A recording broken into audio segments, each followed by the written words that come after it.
Bonjour à tous, ici Zurich en Suisse.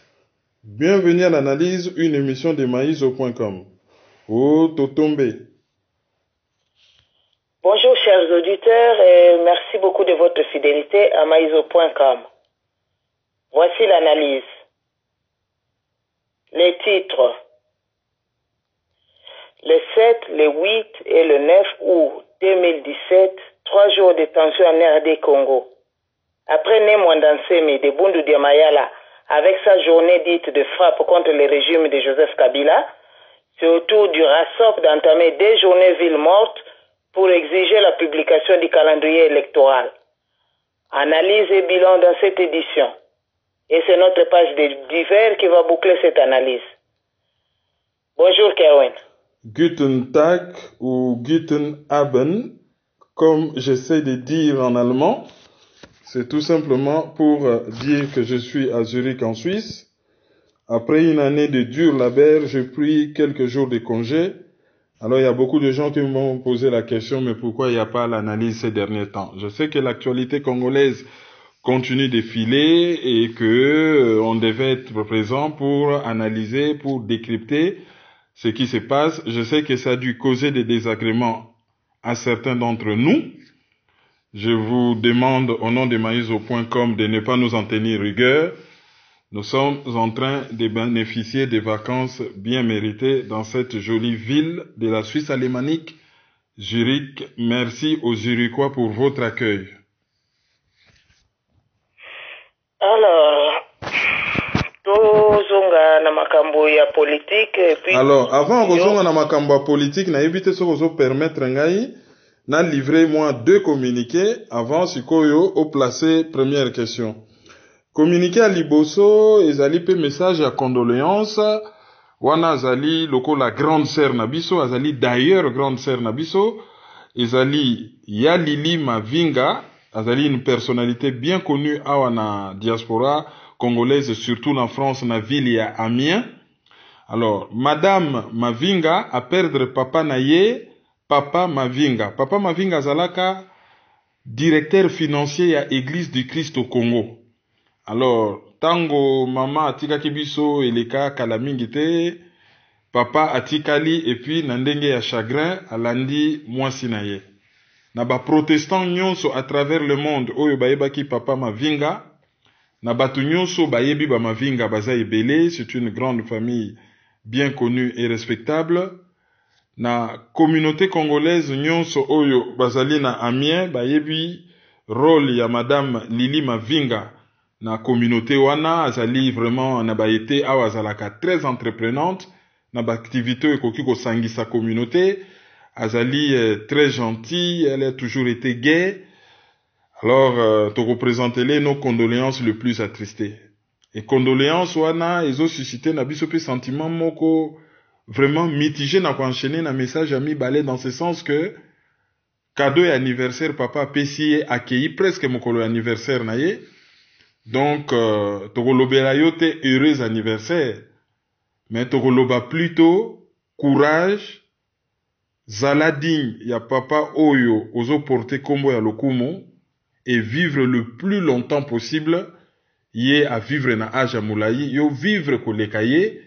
Et que anniversaire wana ezala symbole ya la vie qui est plus fort que la mort.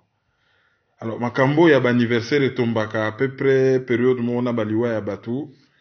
J'en sais disons. Muto yonasana ye sikole toto sa l'analyse Willy Lokasa il en sait quelque chose parce que lui aussi il a vécu un cas similaire, le papa qui dit au revoir presque le jour de l'anniversaire. Alors communiqué à mi balé ezali que le 12 août, ba résistant congolais nyonso bakokutana na Bruxelles, ezali autour ya Apareko. Ba oyo bazana d'invitation, ils savent ce qu'ils ont à faire. Mais logo la basango mawezo si la te boyebi que dernièrement tozalaka na Mulhouse. Action moko ezalaki organisée par monsieur West Ndongala Mfinda. Oyo alutaka contre drépanocytose. D'ailleurs, tochelibino na maïso.com et puis na chaîne YouTube Kerwin Maïso, tochelibino émission Oyo tosalaki na ye na terrain ya Basel. et na émission wana alakisi ki ile ndenge akola ndenge azomene baction ezali déjà na site bomonaki pe interview ya Calva oyo ya l'IPDC ayaki pe wana interview ezali na site. Alors tango toyaki kosala action wana Monsieur Ndongala azwaki message que petit frère na ye fallait azala biso asali malaise et à se retrouver dans l'hôpital ya Mela. Yango wana bato bazalaki et na Mulhouse et na Basel ba remarquaki que le lendemain conférence de presse ezalaki prévue et salama erataki. Erataki parce que d'urgence il fallait West Ndongala aya na Paris d'urgence et du coup comme il devait se faire accompagner biso ki ba nouvelle mabe kwei il fallait monter à la seule tenga kutu na zonga ki na Paris avant na accompagner. Malheureusement petit frère na ye oyo azali pe membre ya association Rafa oyo elutaka contre drépanocytose na kombo ya Filemon Lulendo Ndongala akufaki ezali na banlieue ya Mela. Alors soki bolandi analyse oyo po bakokunda ye vendredi na kopesa bino programme complet ya ba obsèque vendredi oyo ezali vendredi na kopesa bino na suka ya analyse botikala branché bozala branché na yango na zongeli yo po toba na analyse na biso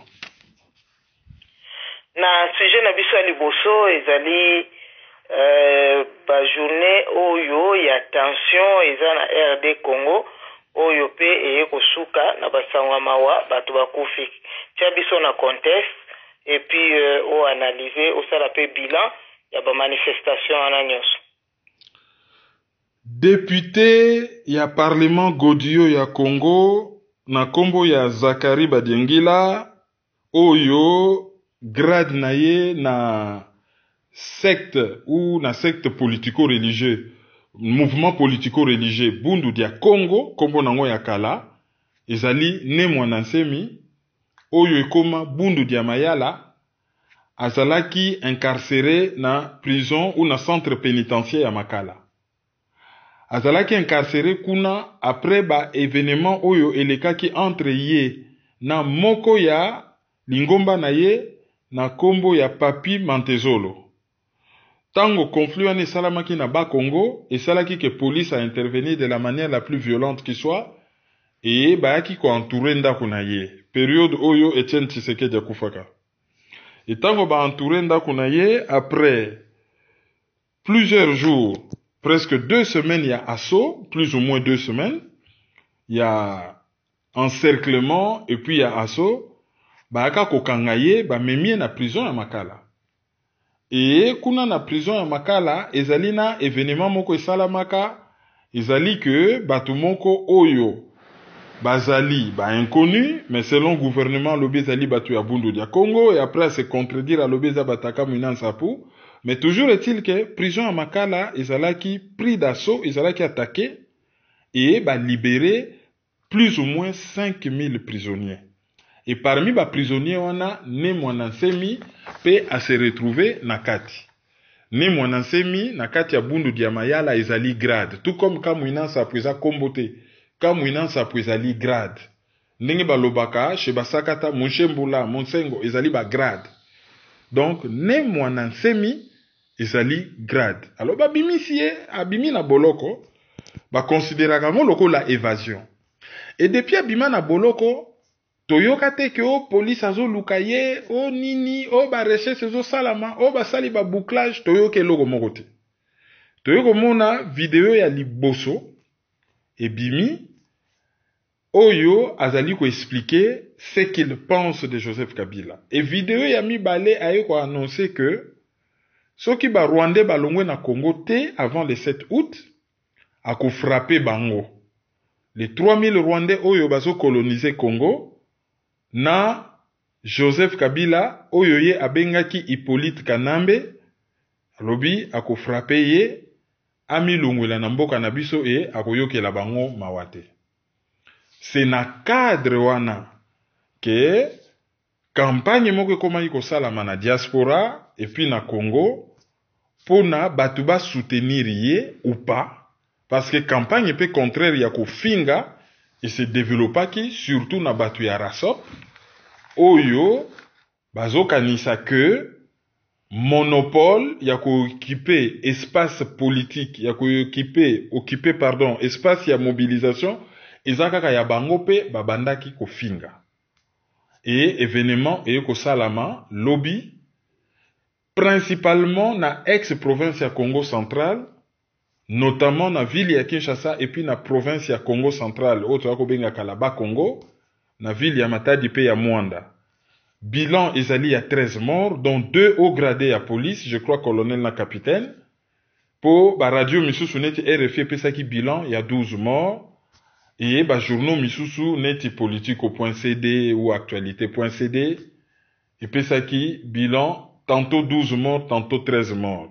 Juste une parenthèse, bonne fête de naissance na magazine Politico, pour bazalaki na journal en ligne ou quotidien en ligne, Politico.cd, sikoyo babimisi pe magazine, et félicitations na premier journal en ligne ya RDC actualité.cd, oyo ya patient ligo dipe, et kokisaki inane, pour bango pe bazali bien référencé na émission oyo, analyse, na sali-moi parenthèse wana pour na féliciter bango. Alors, revenons à nos moutons.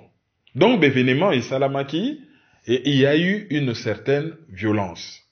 Alors, tout ça la analyse ya événement on a à froid. Et tout l'obamakambu sans langue de bois ndenge to mesana. Makambo ya bundu dia Congo et salami na circonstance nini. Circonstance ezali que Joseph Kabila tomba na politique à Congo comme un cheveu dans la soupe. Azali mutu oyo ba Congolais bandimate, batika ko tolérer jamais. Alors, ba média, batu oyo ya communauté mal nommée communauté internationale, ba imposer les peuples congolais Joseph Kabila. Donc à fin du an de 2001 à 2006. 2006, ba organiser l'élection package complet. Ba pesi mbongo, ba pesi ba urne, ba poni ba candidat, ba poni ba résultat, ba pesi même pourcentage ya résultat. Allez, ba pesi pe même ba menace pour na muto ko contester ba résultat, ba tindi même police européenne na Kinshasa, bino bondima ba résultat. Et Jean-Pierre Bemba qui avait accepté l'inacceptable, a se retrouvé na boloko. Donc totikaliga na Joseph Kabila. Le même Joseph Kabila en 2011. Tshisekedi aboyi na 2006 ko participer na l'élection na ye aye kondima na 2011. Ba rouler na farine, le même Joseph Kabila abimi. Tant abimi candidat, abimi président, fraude ezalaki tellement massif, tellement ridicule que komaki catastrophe tina niveau que cardinal Monsengo abengi atuni soka gagnaki l'élection. Ye pa tuni cardinal Monsengo soka zali sûr que Tshisekedi muta gagnaki yango et akateli téléphone. Et cardinal Monsengo ayebisi alobi, on ne dirige pas un pays par défi. Et le président par défi, atikali wana par défi, et a comment ko sala tout atikala, tout était bon. Au télémélié, au koufi. Toyebi wa Mamadou Ndala, ce qui guerre bimi quelque part, mutu ake kuna, ake kosuki sa guerre, ce qui zali contre Rwanda, allez, soit mutation na kin, soit akufi. Toyebi ndenge Mamadou Ndala kufa, toyebi ndenge général Baouma kufa. Donc, il y a eu beaucoup de choses. Après, il y a une stratégie, il y a un dialogue, il y a distraire bino, il y a dialogue, il y a bozonga, il y a concertation nationale, dialogue, il y a cité de l'OUA, azala qui se débattre comme un beau petit diable dans un bénitier.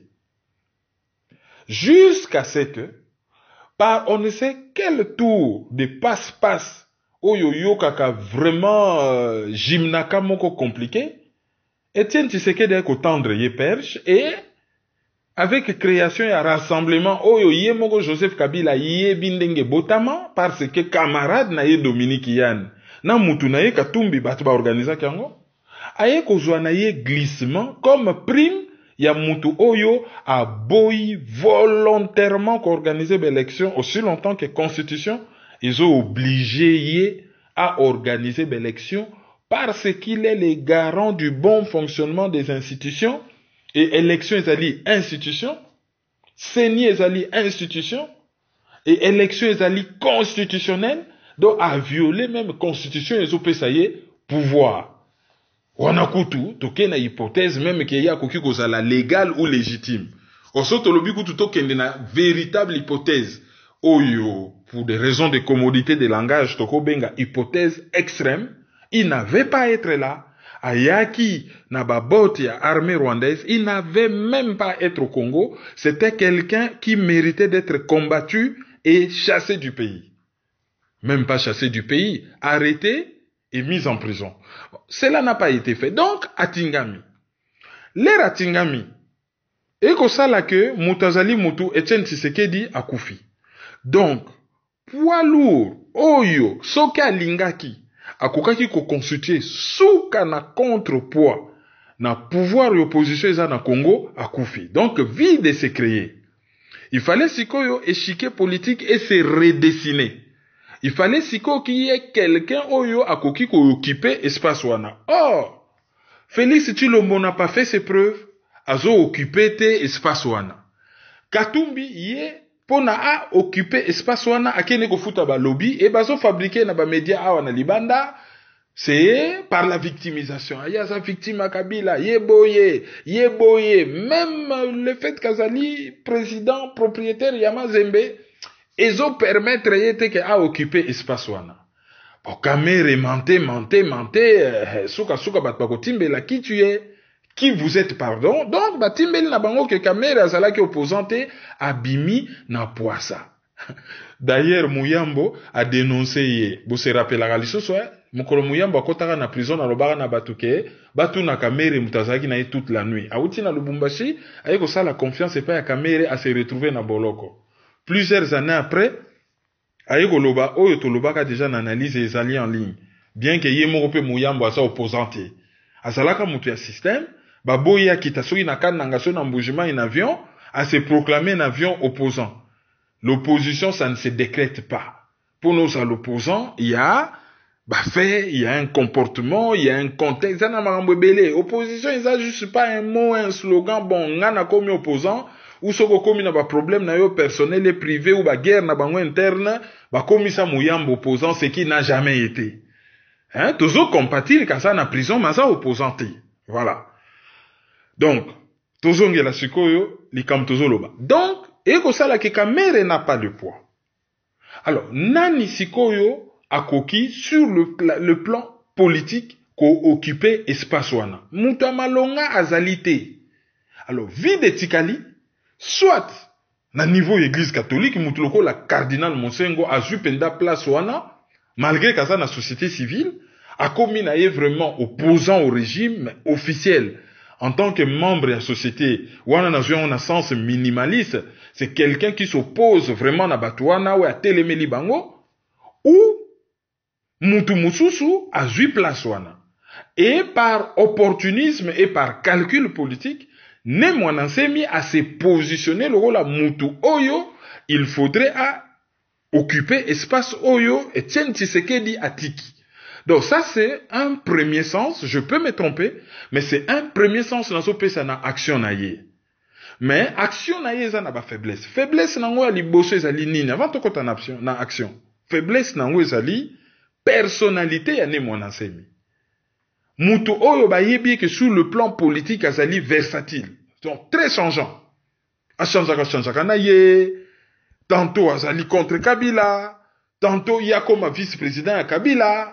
Tantôt ba glisser bango nyonso ensemble, tantôt azali na kati ya système, tantôt akeko négocier na ye po na ba pesa mbongo par rapport na batabundu ya Congo ba boma. C'est-à-dire position moko okoyoka o ba kabola pays en deux, République du Lualaba na bato ba Congo. Tout mona leur pays ezali fragilisé, ezali maladi, yazo yana solution oyo koki ko fragiliser pays. Pour beaucoup de Congolais, ne Mwanansemi est un séparatiste. Place au batbazo banga balkanisation, il y a un langage moko séparatiste et c'est le genre de langage qui ne plaise pas aux gens.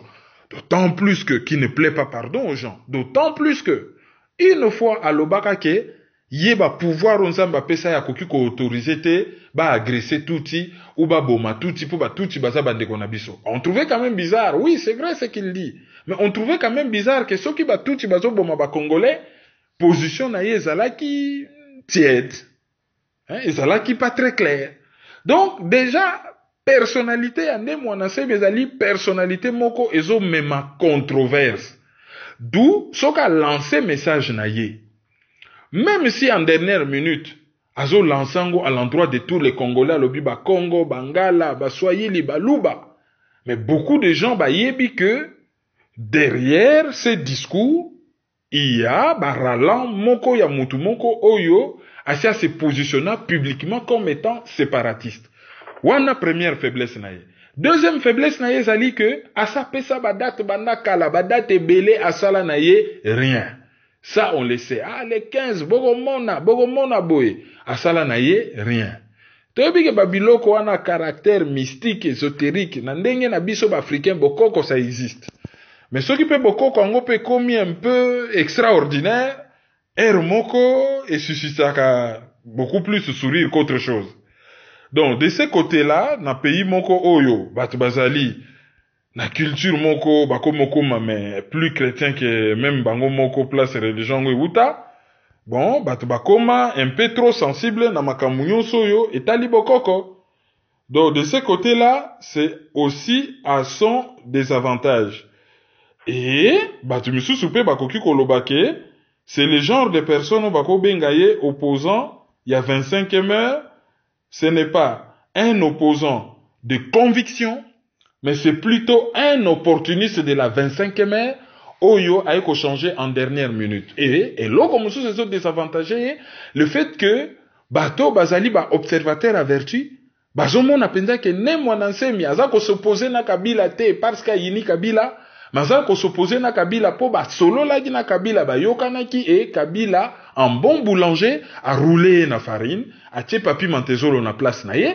Donc, azo sa la une vengeance personnelle, mais ezali conviction mon côté, ya kosikola mboka. Déjà, faiblesse ya makamu na ye e utaki wana.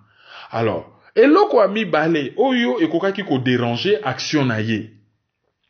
Bien que action na, eza un avantage mon côté, ezali que, loko la ya zali ko se positionner si quoi comme neti, muto yo a commis tête de file à batu basa ko s'opposer na Kabila, aye bake, batu oyo, ba bimaka na statut wana officiellement neti, bango batu baso occupé toute la gauche, tout ça on est opposition pour pouvoir à Kabila les à droite. Bon, façon ya koloba. Bato bazali, devant Kabila basa ko s'opposer na ye na lobi bien, de façon apparente. Ezali batu ya rassemblement. Donc, bango bako yoka zuwa ke mutu mususu ya kozwa place wana, bien que rassemblement eza fokop, et que beaucoup ya batu ya rassemblement bazo jouer rôle. Bazali soit ba collabo, ba misusu bazali ba corrompu, ba misusu bazali ba compromis. Donc ezali lo bako sa la confiance te mais na kati ya échiquer na bango wana, donc na ba rôle mutu na mutazo jouer, bazo mona ascension ane mwanansemi ezo gêner bango et ba déclencher guerre moko médiatique et to yebi surtout frange moko ya rassemblement ya ba fanatique ya rassemblement frange messianico fanaquito tribalo tout ce que vous voulez hein ba yeko bima wana bo monde bazo multiplier ba vidéo tout ba komi ko finga et du coup lokola ba yebaka que na Congo siko lokola ne mwana sema za ko se positionner donc libanda kombo yesala ka bango buibu yezangbanda ale basangisi pe nangbanda mbala moko etie apareko en posture moko tellement délicat que ils en étaient réduits à soutenir du bout des lèvres certes mais à soutenir quand même appel ya ne mwana semi. Alors avantage ezala qui n'appelle wana c'est quoi? Ezali que Bato na poto, tuze Bele, Abembelo, Patrick Mbeko, Moufankol Tuyoyo, Honoré Ngbanda, balobaka mboka eza occupé. Ba Congolais Bele baza kondimata. Mutu nyonso memo asala droite akomi juriste. Occupation ezali terme juridique, eza na ba implication ebele. Et soki totali définition oyo dictionnaire ya terminologie ya droit international ezo pesa na occupation militaire na situation à Congo. Même soki ba bombani rébellion, kunda batware, ba nyamulenge, mboka wana eza occupé. Et sur le plan civil, mboka wana ezali infiltré. Bien que batimisu bazo sa la confusion, Ceux qui Mobutu a nommé un Rwandais, oh, Bisengi, on les a dit occupation, c'est pas un militaire. Ezali pas infiltration, te pour nommer un âme et conscience, ba yebi kaza Rwandais, ba nommer un âme et conscience. On les a infiltration, te infiltration dans moto a bombi nationalité na ye, a ye kokota na institution na bino, avec pour objectif ya ko servir pays mususu ke pays oyo, yazo prétendre ko la nationale na yango. Bon, wana c'était juste une petite précision dans cadre de la discussion, mais Batba Lobaka, Mboka Iza occupé, on a pote yebana. Mais Batba, comme on dit, Mango, Liboso, Carole de Goethe, ministre belge à l'époque, il y a affaires étrangères à Lobaka, Batwa, Sikoyo, député, il y a Front National, il y a Nord. Kuna, a épé qu'on répétait en haut, comme on a je crois, Jean-Luc Raffhausen. Aiko loba yango, nandenge ba bomaki Laurent Désiré Kabila, nandenge ba yena citoyen rwandais, jeune po ba manipuler ye. Ko manipuler na cadre ya ko piller Congo, ko humilier yango, ko panza yango, et Joseph Kabila est une des mains, ya bato ba bombani sima o bazo jouer rôle wana. Alors, ceux qui bazo combattre, il faut battre bazala ferme. Donc, bat baloba kango na poto, mais, ne mwana semi, aiko lobango clairement na kin. Batebele na kino bazalaka na bango en dehors info, baeko yoka pour la première fois que Joseph Kabila s'appellerait en réalité Hippolyte Kanambe, baeko yoka ngo na Kinshasa ke soko zalaki soki chauffeur ya taxi mabeza wapi. So balobi ko za chauffeur ya taxi que ba fingi yo. Batupe baeko yoka ngo ke il y a 3000 Rwandais oyo bazo coloniser awa. Batupe baeko yoka ngo ke non ba Rwandais faut ba kende. Sur le plan communication, c'est énorme. Même journal logo la chaîne Afrique Oyo, Izalaka proche na Kagame, bazalaki vraiment obligé presque, yakocha article moi moko, même ce bazo chango sous forme à citation, nombre d'Africains Oyo, bazo tanga chaîne Afrique batu belé, message occupation comme on les. Alors ça, il y a un avantage par rapport à ces messages. Mais il y a toujours une méfiance qui doit exister. Parce que, tout ça en matière, il y a politique, tout ça en matière, il y a renseignement, tout ça en matière, il y a géopolitique, tout ça en matière, il y a géostratégie. Et ils peuvent se passer beaucoup de choses et il y a des manipulations, misusu, ils ont tellement énormes que vous n'y voyez que du feu. Alors là, il y a deux hypothèses. Soit ni mon enseignant, frustration, ça n'a tellement makasi que bon, a décidé, garçon oyo na meki to sololi tout ça ya kosakanga kaka bon sikoyo na telemeli penda ya solo ale oyo koya et ya. Ça peut être une hypothèse. Mais cette hypothèse là ezali pe affaiblie par un certain nombre de faits troublants. Bon, ne mwana semi to yebi Kabila régime na ye e bometa la te. Bakangiye ba encercler ye wana, bon, a passé na ye 2 semaines et coïncider na période Tshisekedi akufaka. Donc ce qui est ndenge bazaki ko kanga yo so mubule bimaka makasi ke bimba Tshisekedi ya banga baz occasion en or ya kocha état d'urgence na renvoyer bino na banalise na salaka à l'époque. Mais loko mususu ya mibale ezali que ceux qui balinga pa ba bomaye ça ne leur aurait pas pris une journée. Et ceux qui penda balika qui peut ba déloger wana ko boa kele ba milinga ba kosu ba ma tchatcha biloko wana tout ça existe. Bon toyebi que ba militaire rebelle bazako banga ke bakozwa malédiction et puis qu'on africain zali très croyant et abanga ka tout ce qui est bokoko. Ça aussi c'est un fait, il faut tout tenir compte nango. Mais ceux qui balinga qui penda ba maîtriser banga ba maîtriser. On s'est quand même posé la question ndenge nini ezui quand même temps. Ensuite bakangiye ba memi na boloko bango moko batiki procureur na bango ba contrôler la justice achaye en résidence surveillée. Mais malgré résidence surveillée on a ba memi na ndako te batiki na prison. Après, ba yeko buka prison, ba bimisi bato. Quand kokolo juste à côté, Nabuto, et bandi, ceux qui banda 1h du matin, 5h, quand kokolo à côté, ba intervenate, mutabimi, et toyo kagapete ba lukakaye. Qu'est-ce qui se passe? Toyebi que politique amikolo ezali ko luka état d'urgence na makasi, et ko seme chaos un peu partout comme ça, l'élection isa la maté. Et ceux qui pe bat ba weleli mbuma yango ngulu ba weleli maki yango ngulu maki yango pe ou liki yango pe et kwei et panzani ba tutu ba perdre. C'est ça un peu la tendance. Donc tout le monde bazo luka yete mais azo sala ba vidéo azo lancer ba message na ye. Bon, on s'est quand même posé des questions. Mais ekoki mpe kozala s'échapper na ye azali na ye na pays asa na ye mo Congo royaume Congo eza na Congo Brazza eza na Angola et puis ba régime wana tout ba yini na bango Joseph Kabila. On peut aussi les protéger et à lancer message moko réel oyo ezali na impact na mitu ya bato. D'autant plus que toi na situation moko un peu bizarre, Congolais aza tellement désespéré que même ceux qui disent à lobby à libérer Congo, tout le monde va l'embrasser les yeux fermés, c'est-à-dire que et comme comportement ya batu moko baza désespéré et faire perdre batu la raison et faire perdre batu profondeur ya raisonnement. Donc toko qu'il y a deux hypothèses, soit il était sincère, mais s'il était sincère, qu'est-ce qu'il aurait fait? Il fallait préparer yango mais sérieusement pour na ko attaquer mongu na ko pesa ye datité. Okoki ko bangisa yo o na ko sala yo pas commettre erreur azala na ko banga ko bange faire commettre erreur mais pas donner une date. Et ensuite oyebi que babiloko ya ko frapper wana soki ezali militaire bon bo se préparer mais bozala na ba arme yango botala en face baza combien baza na ba arme nini. Mais soki ezali na ndenge ya population il faut qu'il y ait un travail de fond na ba quartier ba cellule ba comité ya quartier mais batu ba sala mais souka na travail de fond de telle sorte que le jour J, événement est à la main énorme. Alors, ce travail-là avait été fait. Je ne pense pas. Toujours est-il que Batubabimi, parce que Batubaba Lembi, Batubabimi, ce qui est opposition d'accompagnement, il y a posa au chassé Kabila, il fallait ces jours-là, s'associer na yeba lo babo, il y a lobby, il y a Drenakabatuna Kina ba Congo. Bon, Rasupu, pardon, Rasop, Batumusuba Kongo Bengango Rasupu, d'ailleurs, tout le monde qui image, moko ya bizarre, balobi na batu ville morte, mais, baso kata penza, muteke ya bamindele, dans une opulence qui choque. Mais, tout le monde là yango. Donc, parti politique nyonso, leader nyonso, oya telemi na katanga lobi bon, ndeka ne mwana semi lobi boyoka.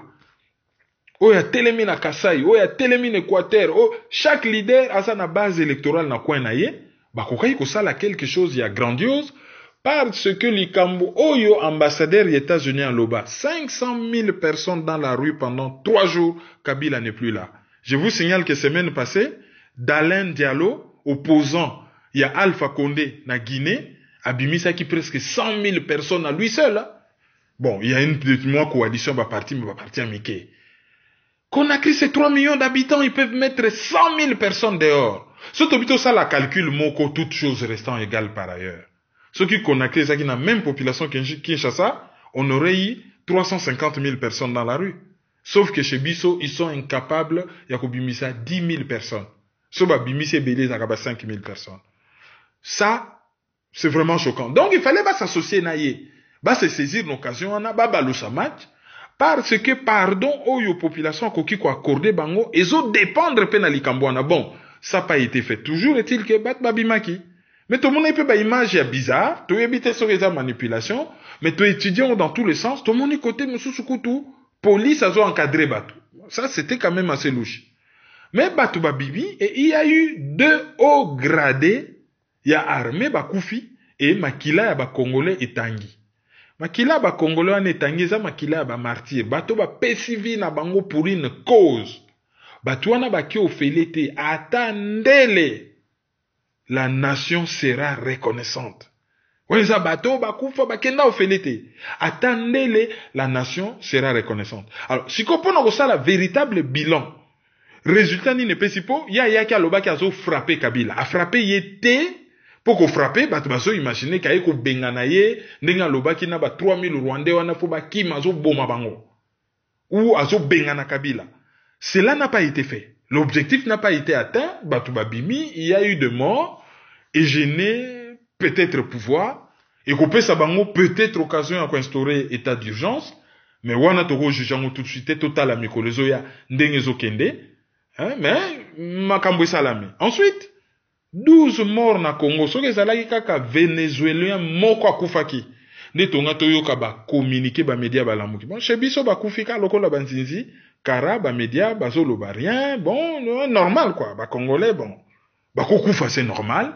Il est qui nango. Mutu kaka kufa kaka moko na Syrie. Ou moko kufa na Venezuela, pays oyo États-Unis azo luka acha bango à genoux parce que politique social na bango zo sepelisa ba capitaliste te. Et oyo bazo lesa biso me suka na désinformation. Ben fo bozo mona na TV eza ya lokuta. Et wana banga ba lobebele mais chez biso 12 morts, personne ne dit rien. Que dit les États-Unis? Que dit la France? Que dit la Belgique? Que dit l'Union européenne? Union africaine à l'Obinini? SADC à l'Obinini? CEAC à l'Obinini? UDEAC à l'Obinini? Organisation na nyonso. Il y a des pays, il y a Afrique de l'Est. Tout, SADC, Basolo Banini. Union africaine, ONU, Basolo Banini. Silence, Batou, Bakoufi. Donc, les 12 morts wana, même ceux qui Basolo Barien, pour le régime à Joseph Kabila, c'est un embarras. Oui, on s'est retrouvé dans 12 morts. Chaque jour, aux Aranoga, on a 5 morts, 6 morts, 7 morts. Et un jour, au Koya, on s'est retrouvé dans un mort de trop. Pour mon Blaise Compaoré, Azako Boma, jusqu'à jour, Azako Boma Norbert Zongo. Et là, on est comme la Kayengambo. Pays nyonso ko kene na monde, il avait une question. Ti mukola zako kima likamwe zaki ko poursuivre. Aye ko lia musunya bololo. Alors, ba acte wana, et affaiblit sa régime, et amena ka régime, et commettre erreur, et embarrasser ka soutien à régime. Ça, ce n'est pas mauvais. Alors, pendant qu'on y est, ce qu'il en était, il faut au tika, quelques jours et les cas, total impact supplémentaire et événement on a, total comportement ya ne mo na semi, wanande to kwa ko juger, so qui action na ye, ezali juste début à processus moko boye, ou ezala ki une action éphémère, une action ponctuelle, oyo eye esalami, esali o yango kokai ko sala mais globalement sali flop, et on ne sait pas ce que ça va donner. Mais au moins, il a dit oyo mokili mumba foyoka. Kabila s'appellerait Hippolyte Kanambe, Azali d'origine rwandaise, donc ayakiwana illégalement, ba rwandais ba infiltrer biso, ba occuper biso, et il faudrait que ça la nyonso ko bengana bango. Même ceux qui banderolo bango ba tchaki ezala inango mantra bon. Des fois ba mantra wana et ko kipe ko pesa idée moko ya mabeo bat ba ko lo ba ke oboza ba xénophobe. Les Congo congolais, les Rwandais non, les Congo doit être dirigé par des Congolais, et le Congo appartient aux Congolais, mais tout Africain, toute personne qui respecte la loi peut venir vivre au Congo. Le Rwanda doit être dirigé par des Rwandais, le Rwanda appartient aux Rwandais, mais tout Africain, il faut respecter, mais quoi Rwanda, il faut vivre dans Rwanda. Alors, ceux qui, Boussali banderole sous forme de mantra, oui, c'est bien, pour un message frappé, mais, ennemi, yopé, bakoki kwa ko belela ke boza ba xénophobe bazali bien qu'il faut jamais ko banga bango sope ba beleli il faut ko gange la bango direct à yesuka. Donc voilà ce que je pouvais dire globalement na makamwani mon ensemi yango wana, mais guerre oyo bata rassemblement ba mener bango c'est vraiment la honte. Balo baka boya ko bunda na terrain, langage na bango boya ko bunda na terrain, mais mutu moka yi akomi ko bunda na terrain ba ko moteleme na bat ko bunda na terrain wana nga ko lobake bino bo comprendre ndenge biso tozali compromis awa na mboka, tozali ba collabo, tozo accompagner système bino bo comprendre. C'est ça que ça veut dire bo bunda na terrain. Ezala ateke bat bagi no bunda po ne mwana semi akeka ko bunda na terrain ndenge ba bunda ka basali nini ba komi ko s'attaquer na ye. Ah, biso tozali échec bo proposer ba solution na bino même. Mon ensemi a proposé pe solution yaye. Wana ce n'est pas suffisant. De toutes les façons, mon collègue Patrick me proposera la solution lobby, transition avec le docteur Mukwege, ata membre mon côté à classe politique actuelle, azala na transition, bangonyo so bazela, bazonga devant population, devant peuple a élire o ya kolinga, to mona ki campagne ya insulte ndenge tokaki, to yeko comprendre que ba fasciste wana bango ezala nango te o solution. Solution ezali mutu na bangonde yé à tout prix, à n'importe quel prix, quel qu'en soit le prix. Donc, mutuna bango bo matabo kita, bako imposer bino mutuna bango, et à propos ya mutuna bango, bino fo bo ndima bo applaudir, bo se taire, bo à la genou, bo lécher même babot, bango fo ba lexa mutuna bango. Sauf que, Congolais lelo a timbi tellement que bangonde bat bako raser mur. Et à propos ya ko raser mur, tout le monde baso razango na ba réseaux sociaux, mais ba razango na nou bien té. Bako raser penza ba mur. Quant à Zakari Badiengila, né Mwanansemi, Congolais a commis vigilant. Hein? Les gens ne vont pas venir avaler n'importe quoi très vite. Bakozala très sévère parce que chat échaudé craint l'eau froide. Mais tozo crachete na mouké oya sali. C'est déjà un premier pas. L'enfance de l'art, c'est déjà un premier pas. Mais bah améliorer, bah ça là peut-être encore un peu plus. So quitter, bah qu'on rejoindre Kaka quand il y a Rasop, c'est-à-dire échec. Rasop na IDPS, et vous allez Kaka échec n'échec, et puis pendant ce temps Kabila azotikala toujours na pouvoir. Et pour Nagosu qui ça, Bobo ça n'a jamais. Le Camboya Congo, il y a des commanditaires, il y a des sous-traitants, il y a des exécutants. Il faut quoi agir na chaîne wana nyonso. Bah exécutant, c'est-à-dire gouvernement congolais, opposition d'accompagnement, bah ONG et Tondimboka, y compris des ONG bidons, na MONUSCO, il faut pas se sentir mal à l'aise na Congo. Côté bah sous-traitant, il faut bah yeba que ceux qui Congo les a déstabilisés et reculés bango. Côté bah exécutant, il faut opinion publique na bango yeba, lobbying et ça la mamakasi. Opinion publique na bango yeba, ba manifestation, ba marche, ba nini, de telle sorte que ceux qui eto et se desserrer na niveau ya échelle wana nyonso, na niveau ya système wana nyonso, je pense que résultat goza nasuka. Mais ce que zali ke mutu na mutu, individuellement, à ça la moins action na ya muke, je pense que nous ne sommes pas sortis de l'auberge. Alors, batu akomitu na boye, pourquoi objectif ya batu ya Bundu dia Mayala ezalaki bakende nanu ko attaquer prison ya Makala alors que Kabila na batu na ye bazala kuna te.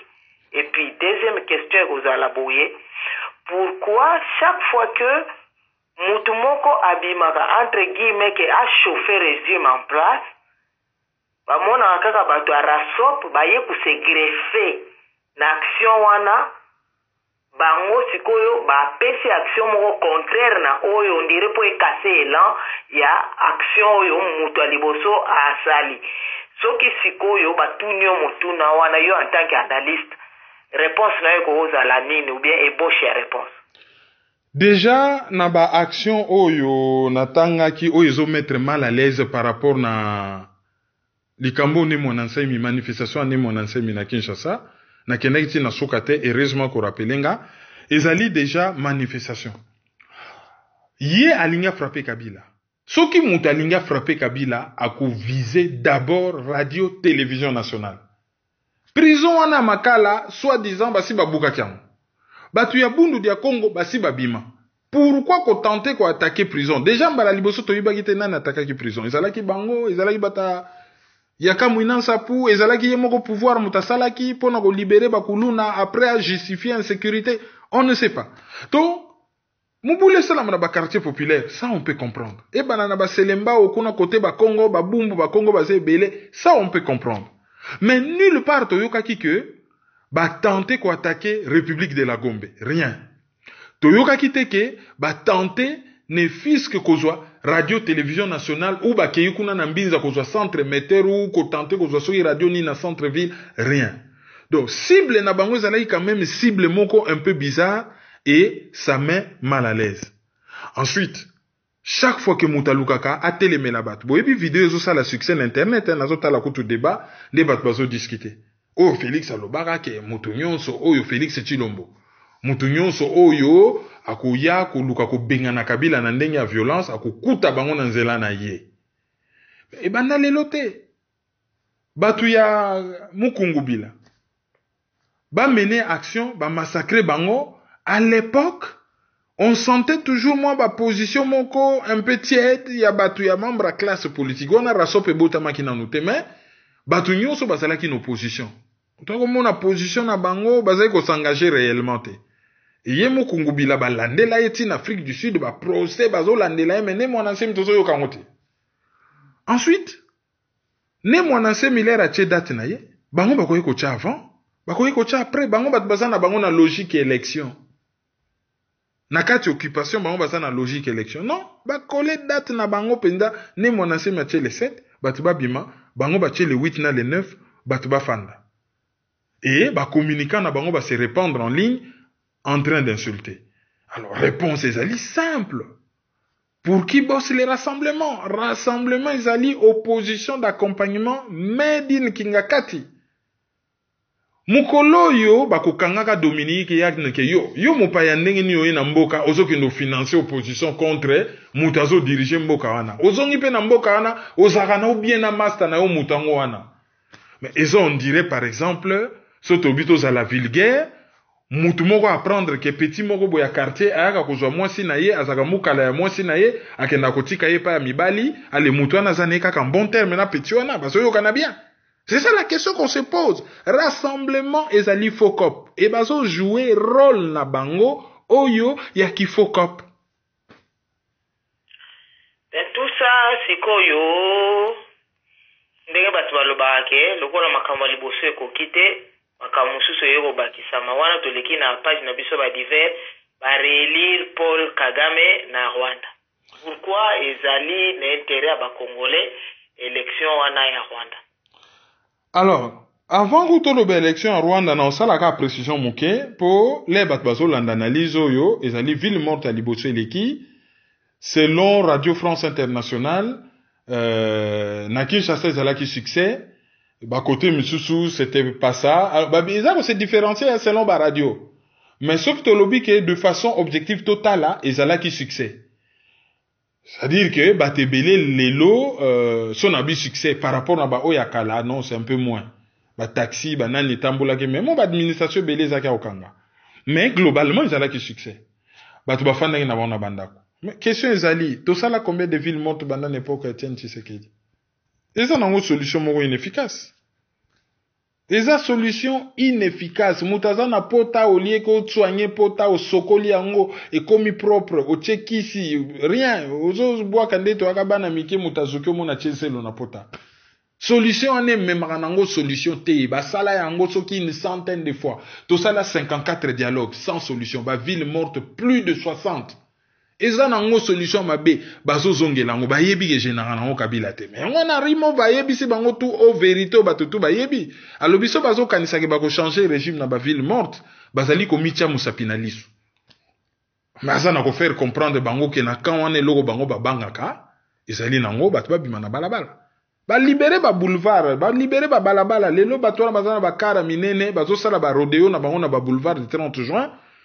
Bazana bambongo na bango, bon ba proclamer na bango ba lobby chaque ville morte faire perdre bango 30 millions de dollars. Yango on a pas question, donc chaque jour tu produis 30 millions de dollars. Alors pourquoi budget na pesa mukendenge wana? Et 30 millions de dollars wana ke naga wapi? Mais après 30 millions de dollars ce que salamité ko fragiliser dans le régime té parce que bango social et peuple tali bango té, bazo maîtriser peuple par les armes. Donc, on a envie de dire, ville morte Simbi. Et alors? Bobi mana balabala, plein à plein. Et alors? Ville morte Simbi na wata à 10 000%. Et alors? Ils ont dérangé Kabila na nini? Ils ont gêné Kabila na nini? Alors, basenga qui des jours, total à deuxième jour, c'est que ça va donner. Et calendrier électoral, pas à publier na yango te. Balobakyo, baso senga calendrier électoral. Pour quelles élections? Tant que Kabila ebisor na yita odiete, élections ont intéressé, tant que ebisor na yite. Ce qui va modifier constitution, dengue ba kubandi dia masolo à référendum. Basi ba solo liango officiellement ce qu'on a peut perdre, que ba banda siko officiellement ko banda processus, ya ko kotisa dossier à référendum na débat. Tant que Kabila moni clarté, ba ville morte wana est allié te azana yekuna te. Ville morte wana ezali nango kaka eloko moko oyo. Bon, il y a qui nango, peut-être que l'on a monnancé menga ki simba, il y a qui pona yo ko casser élan. Après pepe si pouvoir occasion en or, il y a ko kat internet. Batunyo so ba komi na VPN. Pe si bango une occasion en or, hein. Alors ba koro bango ba wele la ki loba ki nini. Il faut qu'on garantir liberté d'expression, tout makambo internet eza d'accord, liberté expression ya presse, respect à déontologie et tout ça, kokata mutu internet ezali ko blesser liberté expression ya mutu azali libre à s'exprimer na Facebook, na WhatsApp, na Instagram, na Viber, na Twitter, à utiliser l'air bazo kata yango ezali vraiment ko blesser, ko violer liberté, droit, il y a liberté, il y a expression, il y a mutu, et ça, c'est très grave. Alors, n'a pas la question na yo. Na Rwanda, Paul Kagame, na ba pays misusu awa, ba boyaki na bango, ba président ba se représenter te. Na Burundi, président zana droit ya ko se représenter po constitution na bango lobby 2 mandats électifs au suffrage universel direct. Mais mandat ya liboso ya Nkuruziza ezalaka ba accord ya Arusha azo gagner guerre. Ole batika ya gagner guerre te ba obligé à keno négocier yem tazo gagner guerre. L'air à négocier ba pesi pouvoir na ndenge ya négociation et ba protéger ba touti Burundais ba pesi bango presque 40% ou combien de pourcents mais presque la moitié ba poste nyo samboka. Ba comment même na ba phénomène que na université place ya touti so bazana mutute ba bengi na bango congolais ya kosala wana pona ba accord ya Arusha. Donc, à cela qui mandat moko électif, il y a kota mibale monde entier batelemelie. Mais pour Paul Kagame, batiki ya zalawana. Et bazo kosaka biso na propagande ya bongisa Rwanda. A bongisa Rwanda te, to sala débat na ba Rwandais en Afrique numéro 1, to démontrer noir sur blanc. Nenge ba statistique ezala ki bidouye na Londres. To démontrer noir sur blanc que le niveau de vie est baissé de 6% par rapport à l'époque Biariman. Et là, on y a sali à Sika. L'époque Biariman Internet, c'est normal que Moutounyo soit si match Internet. Bah, comme ici, bango, ceux qui les pays les mieux gérés d'Afrique. Bah, ça là même la une, il y a le journal Times. Bah, comment même, bah, Corée du Nord, on a la famine. Bah, Rwanda bien géré. Comme ceux qui Rwanda, Kokaina, Corée du Nord, ils allaient bien construit, bien propre, bien organisé et bazo maîtriser ba technologie ba salaka ba car ba salaka ba bombe bazo maîtriser technologie na yebité budget na beaucoup tout ça énorme mais ba comparer yango na Rwanda tout ça c'est de la propagande c'est de la com c'est un pays qui cache ses pauvres botala article ebimina The Economist o bazo lakisa ke Kagame azali erote o bazo kanisa c'est le plus grand criminel de l'histoire en vie pour le moment. Mais, ba occidentaux, loko lazo joué rôle na bango copier Congo, ba tiki ya zalawana. Et ba sali élection, 3 candidats, combien a joué presque 99%. Wana ezali même plus que plébiscite. So ezara na pays musus balobi score à la soviétique. Pour na Kagame, beta maboko, c'est bien beau. Alors, pourquoi organiser les élections? Autant mieux ba programmer, asa na descendant ya roi so ya batutit. Ba programmer kaka Kagame premier, roi du Rwanda, et puis c'est bon, on n'en parle plus. Au lieu que ça, la élection moko bidon. Alors, l'air Kagame batiki ya zalawana. Bobo sanate, na Union africaine, bazaki ko proposer yende azala, président ya Union africaine, et ba se comporta ki, neti bato ba yeba ki déjà par anticipation que ya ko gagner l'élection. Pour jamais beaucoup désigner moutumo que mandat n'est aussi là. Mais ba désigner quand même. Et, projet de société na ye pour la Union africaine ezali ko revoir ba statut surtout par rapport na makambo par exemple il y a intangibilité des frontières ko modifier makambo misusu soki loi sur l'intangibilité des frontières eleki loko la Roubero Mutazali ministre de l'intérieur et de la décentralisation basuki wana te babakisi intégration régionale. Wanata bébé à ça comprendre. Bochena nos ministres intérieurs dans ce contrôler territoire, décentralisation. Donc, à kati pouvoir ndamundamundambu ya ba pouvoir local, il y a déjà chef coutumier ba côté wana. Loko la soke zali suffisante boche li sous intégration régionale, c'est-à-dire que soka sa kati ndamundambu a intégré ba parti mususu na ba sous-ensemble régional. Donc autrement dit so ba kati ki vunga ndamundambu pour ba bambango na Rwanda, j'ai moqué, c'est Roubero qui a Kinshasa. Et nani azo gérer kuna na Oyuya et kozala Paul Kagame. Alors l'élection wana ba Congolais na ba Rwandais koluka kosala propagande na internet ye ashera mboka na ye bien génocide oye salama massacre ya batuti na génocide ya ba Hutu parce qu'il a planifié makambo ba Hutu bakufa et a sacrifié batuti c'est lui le responsable. Donc, Bakbaye la bisote argument que lui, au moins, il vole, il construit son pays. Un vol, c'est un vol. Kokati s'affronter les Amabé. Kosa l'agression Amabé. Depuis quand? Bakomi kokumi sa mouyibi. Ndeto sa boye. Okoki no kozala pe bon, oke no koyibe pa ya voisin. Nino no yaza na mbongo ebele amelaka na ye ba masanga. Yango na ke koyibe pa na ye pour na somba télé, na remplir frigo na. Non, c'est pas autorisé. Un vol, c'est un vol. Et azo tonga pe loko mote na Rwanda. Ni centre de conférence. Ou ceux qui ba américain bazo ko sala expérience ba drone no bazo ko filmer nango est à Congo, kwa ko yiba biloko na Congo ale ba maskaka na télé ke ezali pona ko tikaka ba makila na ba province, base ya ba drone wana. Ezo sala musala mususu na est à Congo. Bon mona kite ba Belge ba utaki ba po nazo informer bino, ba Belge ba dai reteni na Congo ba si ba kei. Ba sala tout ba bimana matériel na bango. Pona kwa ko entraîner quelques militaires congolais, il faut boya na matériel moko il y a très haute sensibilité. Oyo pende ko tika la wana te fezonga. Boluka koyeba, opération Artemis et Salakanini. Qu'est-ce que les Belges sont allés faire à l'Est? Ba drono batia na Rwanda, ba biloko nyo se tona na Rwanda, bazoko sabino objectif na bango c'est l'Est du Congo. Donc, ce qui est na ba Congolo bazo monake, Kagame gère bien, c'est de la naïveté. C'est monsieur, c'est un criminel, il faut ba s'occuper na ye qu'il arrête de faire le mal. Pour plus Kagame azo oumela na Rwanda, plus azo renforcer batunayo bazana Congo, et plus situation na biso ekozala malamu te, ekozala ya pasi. Donc élection à Kagame, c'est une très mauvaise nouvelle pour le Congo. Auditeur du jour. Auditeur du jour na biso ya lelo ezali Jeff Chibanda. Il azali à côté ya ville ya Sheffield na Grande-Bretagne, je crois ezali Atterfield. C'est comme ça que ça doit s'appeler. Et puis, auditeur du jour, Nabiso Ami Balé, Ezali Patrick Kabeya. Tolito félicité d'ailleurs pour un diplôme naye à Otukozoa. Parce que, au une émission, yo, biso, to encourage à Kaba Congolais Batanga. Et Patrick Kabeya, ça y est déjà un master, moi, aux États-Unis. Et à Otukozoa, master Yassika, à Salaki Collation naye Koutou samedi.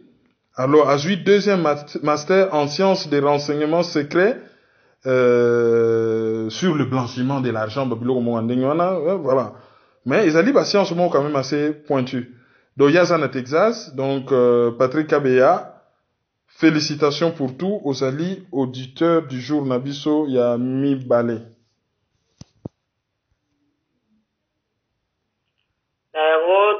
L'équipe juste un rappel, il y a un contact à site et puis ça va communiquer les alliés au PC pour te clôturer. Contact à site. Site ezali www.maizo.com. Chaîne YouTube, abonnement gratuit, ezali les amis de Kerwin, chaîne YouTube, pardon, ezali Kerwin Maizo. So, vous avez une boîte mail et Gmail, au s'abonner, c'est gratuit. Téléphone 0033 758 469 414, ezali Lika Mobile ya France, pour naba oyo balingi ko chargeant naba unité, pardon. Donc, c'est gratuit. Page Facebook ezali Kerwin Maizo le panafricain. PayPal ezali maizo@hotmail.com. Et puis, bokoyi kolanda biso na ba chaîne nyonso, par exemple, africa243.com, hot243.com, et puis na debriefingmediachannel.com. Nazo annoncer le bino, émission mo wa munene lokwa na zana Zurich. Tout ça, na Willy Lokasa, on va faire un peu le tour de la question. Yamakambutu, l'analyse, ce qu'on a dit. Donc, mon makambo belé, hein, pour azana banalise, mon quand même assez pointu. Naganisi bozo ke mikolo, soit na radio Lisolo, soit na radio Bendele. Hein, je pense que tout ça, là, naïe, moi, tour de la question, de la manière la plus rapide. Et puis, les bandes de l'émission, na prometa kibino, communiquer, pour na programme Yamatanga, ya Filemon Lulengo, pardon, Dongala. Alors, mercredi le 9, recueillement et kosala na maison il y a deux fins nandako ya Mouwei ezali na 406 rue du Bûcher ezali na 77 000 Vaux-le-Pénil. Jeudi le 10 de 10h à 11h visite ya nzoto ya Mouwei et kosala na morgue. Alors 20h culte d'action de grâce et kosala na église La Colombe 194 avenue Saint-Just ezali na 77 000 Vaux-le-Pénil. Vendredi 14, mise en bière na funerarium oyo ya hôpital ya Melun, ezali na 2 rue Freto de Penny. Et puis 15h inhumation ekozala na cimetière ya Vaux-le-Pénil, Oyezali na rue du 18 novembre 1918, Vaux-le-Pénil, 77 000. Et puis, 16h, moi, 20 de consolation, moko, et Salama, na salle ya maison des associations ya Vaux-le-Pénil. Soki bongibo, je moi, précision, bobenga téléphone 06 31 05 03 27 ou bien 07 51 09 46 49. Voilà, ezalaki quelques communiqués tozalaki na yango tosukisi analyse na biso ya lelo tokomi mbala ya sima bobo sanate bokende kobeta tour na ba chaîne nyonso ou na ba site nyonso oyo edifusaka émission oyo ndenge tolobaka. Suivez, commentez, partagez. Au revoir. Bon séjour à Zurich. Merci, au revoir.